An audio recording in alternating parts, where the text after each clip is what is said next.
ধাবা স্টাইলে পনির বানাবার জন্য আমি 450 গ্রাম পনির নিয়েছি। তা প্রথমেই আমরা সাইজ করে পনিরটাকে কেটে নেব।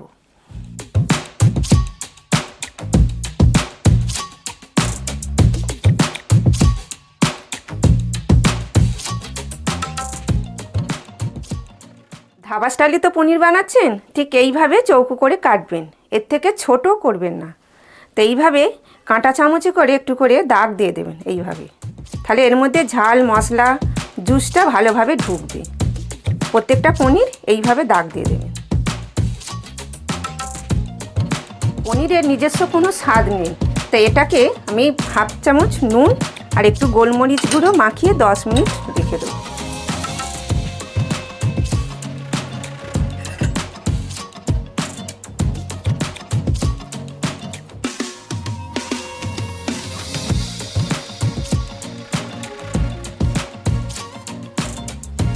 নমস্কার, স্বাদে বাংলা। আমার এই ভিডিওগুলি যদি আপনাদের ভালো লেগে থাকে আমার চ্যানেলটাকে অবশ্যই সাবস্ক্রাইব করে দিন, পাশে থাকবেন। তা পনিরটা তো 10 মিনিট ম্যারিনেশন করতে দেওয়া আছে। তা ধাবা স্টাইলে পনির বানাতে গেলে তো একটা মশলার দরকার। তা মশলাটা আমি কিভাবে বানাচ্ছি আপনারা পুরো সম্পূর্ণ ভিডিওটা দেখতে থাকুন। প্রথমে 3টে শুকনো লঙ্কা একটু আগে ভেজে দেব, একটু লাল হয়ে গেলে তারপর মশলাগুলো দেবো। লঙ্কাটা একটু সামান্য ভাজা হয়ে গেলে 1 চামচ জিরে, 1 চামচ ধনে, 10-12টা গোলমরিচ, 3টে এলাচ, 2টো লবঙ্গ, একটু ডালচিনি আর জয়িত্রী। এটা এবার ভালো করে ভেজে নেবেন। গ্যাসটা একদম লোতে করে ভাজবেন, যেন জোর দিয়ে ভাজবেন না, তাহলে জিনিসটা পুড়িয়ে যাবে। ভাজতে ভাজতে একটা সুন্দর একটা গন্ধ আসবে, বেশ এইরকম রঙটা এসে যাবে যখন বুঝবেন ভাজাটা হয়ে গেছে। এর থেকে বেশি ভাজবেন না। মশলাটা ঠান্ডা হয়ে গেলে মিক্সিতে গুঁড়িয়ে নেবেন, শিলে গুঁড়োলেও হবে। ভাজা মশলাটা তো আপনাদের দেখিয়ে দিলাম, এবার পনিরটাকে লাল করে ভেজে তুলে নিন।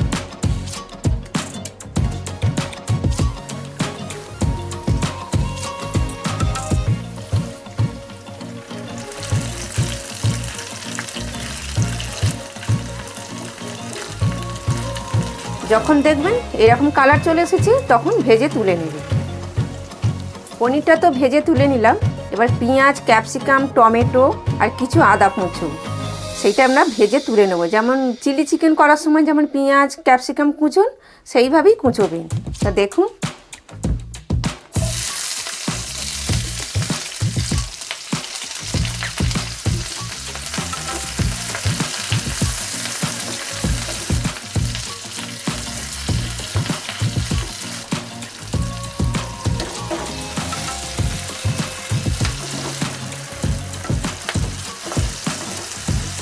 হাই ফ্লেমে ঠিক এইরকমভাবে ভেজে তুলে নেব। ওই পেঁয়াজ ভাজার তেলের মধ্যে আরেকটু আমি তেল দিয়ে দিলাম। ধাবা স্টাইল গ্রেভি বানাবার জন্য 3টে কুচনো পেঁয়াজ দিয়ে দিলাম। পেঁয়াজটা একটু লাল করে ভেজে নেবেন। ঠিক এইরকম যখন কালার চলে আসবে তখন 1 চামচ আদা রসুন বাটা দিয়ে দেবেন। আদা রসুন বাটাটা একটু ভালো করে কষিয়ে নেবেন কাঁচা গন্ধটা যাওয়ার জন্য। পেঁয়াজের সাথে আদা রসুনটা কষানোর পর এবার হাফ চামচ জিরে গুঁড়ো, হাফ চামচ ধনে গুঁড়ো, সামান্য একটু হলুদ, কাশ্মীরি লঙ্কার গুঁড়ো 1 চামচ দিয়ে ভালো করে একটু কষিয়ে নেব। গ্যাসটা লো করে দিয়ে মশলাটা কষাবেন, নাহলে মশলাটা পুড়ে যাবে, তেতো হয়ে গেলে খেতে ভালো লাগবে না। মশলাটা কষানোর পর একটা টমেটো পেস্ট করে দিয়ে দেবেন। ভালো করে টমেটোটা কষাবেন, নাহলে টমেটোর একটা কাঁচা গন্ধ থাকে। 2-3 মিনিট ভালো করে টমেটোটাকে দিয়ে ভালো করে কষিয়ে নেবেন। 4 চামচ টক দই দিয়ে দিলাম। টক দইটা দিয়ে ভালো করে একটু কষিয়ে নেবেন 3 মিনিট ধরে, যতক্ষণ না তেল উঠে আসছে ততক্ষণ ভালো করে কষাবেন। টক দইটা দিয়ে 2 মিনিট কষানোর পর পেঁয়াজ ক্যাপসিকাম টমেটো আদা যেটা ভেজে রেখেছিলাম সেটা এবার দিয়ে দিচ্ছি। সামান্য একটু নেড়ে নিয়ে এবার জল দিয়ে দেবেন। 1 বাটি জল দিয়ে দিলাম। জল দেওয়ার পর যে মশলাটা বানিয়ে রেখেছিলাম সেই মশলাটা এবার দিয়ে দিলাম। ভাজা মশলাটা দিয়ে এইভাবে কষিয়ে নেবেন। কেমন তেল ছেড়ে দিয়েছে দেখছেন, ধাবা স্টাইলের তো পনির এরকম কষিয়ে কষিয়ে রান্নাটা করতে হবে। তাই আমি এবার পরিমাণ মতো একটু নুন চিনিটা এবার দিয়ে দেবো। 1 চামচ চিনি দিয়ে দিলাম। নুনটা পরিমাণ মতো বুঝে দেবে, দিয়ে ভালো করে কষিয়ে নেবে নুনটা চিনিটা দিয়ে। নুন চিনিটা দিয়ে কিছুক্ষণ নেড়ে নেবার পর এবার পনিরগুলো দিয়ে দেবে। পনিরগুলো দিয়ে একটু নাড়াচাড়া করে নেবে।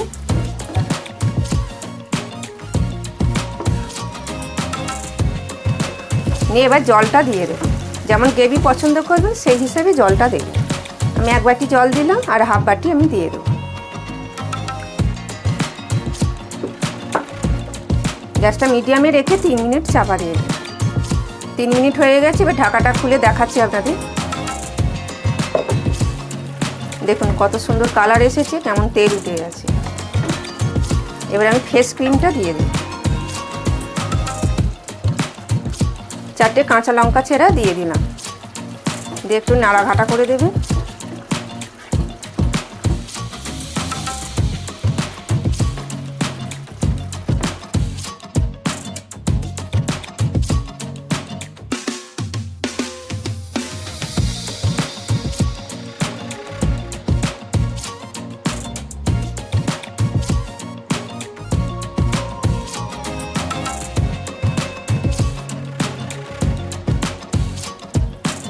এক চামচ গরম মশলা গুঁড়ো দিয়ে দেবে, দিয়ে গ্যাস অফ করে 2 মিনিট চাপা দিয়ে দেবে।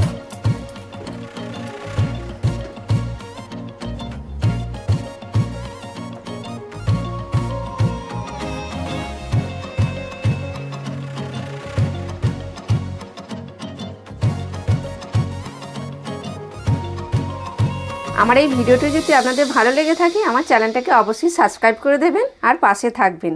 আবার দেখা হচ্ছে পরের রেসিপিতে। নমস্কার।